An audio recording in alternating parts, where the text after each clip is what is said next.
ये भी बात सत्य है, जो चीज करने से होती है वो ना करने से नहीं होगी। तो जो मन की शांति कुंभक करने से आई, वो कुंभक छोड़ देने पर कैसे रह जाएगी?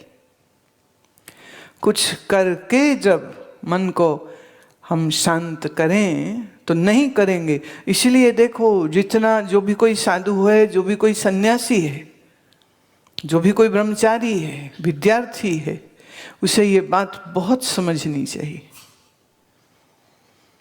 कि उसका अभ्यास किसी कीमत पर भी छूटना नहीं चाहिए। हमने वेदांत सुन लिया, अब हम अहम ब्रह्मास्मि हो गया, अब क्या जरूरत है? जिस मन के साथ जी रहे हो, जिस मन के साथ व्यवहार कर रहे हो, वो मन ने फिर कहीं राग द्वेष बनाया बेवकूफ़ी से, तो विक्षेप उतना ही हो जाएगा, बल्कि तुम दूसरों की हंसी का पात्र बनोगे कि लो जी, साधु होके, सन्यासी होके, महात्मा होके निर्विक्षेप में पड़े हुए। तो ये बहुत बड़ी बात हो जाती है।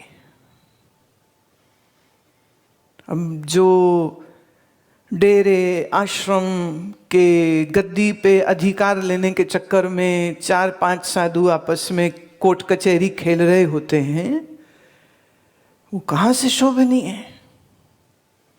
माने घर परिवार संसार तो त्याग दिया, पर आश्रम की गद्दी नहीं त्यागी जा रही। तो ये तो और बड़ा प्रचंड लोभ और बड़ा ही प्रचंड माया का ऐसा चक्कर पड़ गया कि बड़ी खतरनाक बात हो गई। अब इनका छुटकारा कैसे होगा?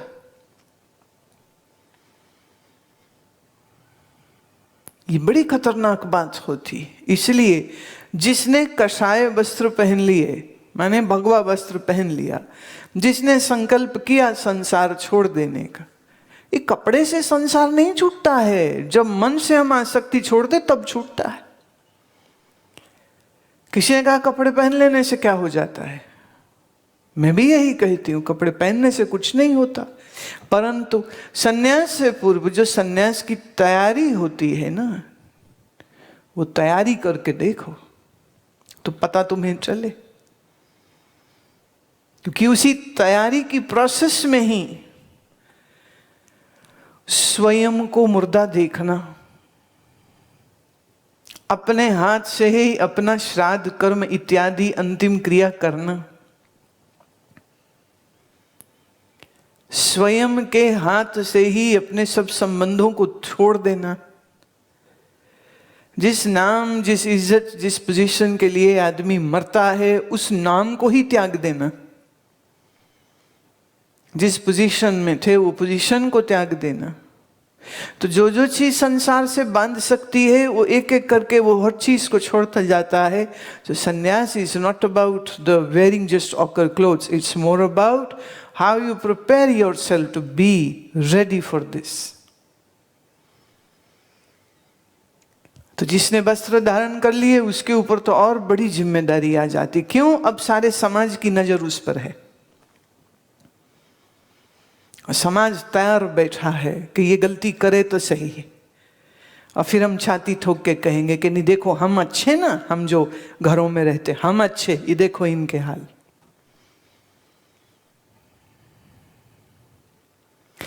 तो साधक वही है, साधु वही है, सन्यासी वही है जो जब तक शरीर उसका जीवित है और जब तक शरीर में उसके प्राण हैं तब तक वो अपनी साधना से कभी आलस्य नहीं करता।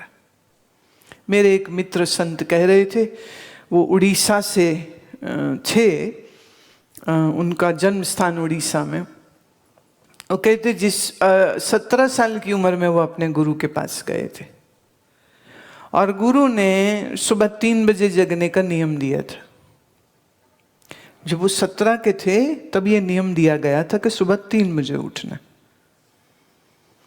आज वो 78 साल के हो रहे, कह रहे एक भी दिन ऐसा नहीं मेरे जीवन में आया कि 3 बज चुके हैं और मैं अभी भी बिस्तर में पड़ा हूं। मेरी पीठ 3 के बाद बिस्तर पर लग नहीं सकती।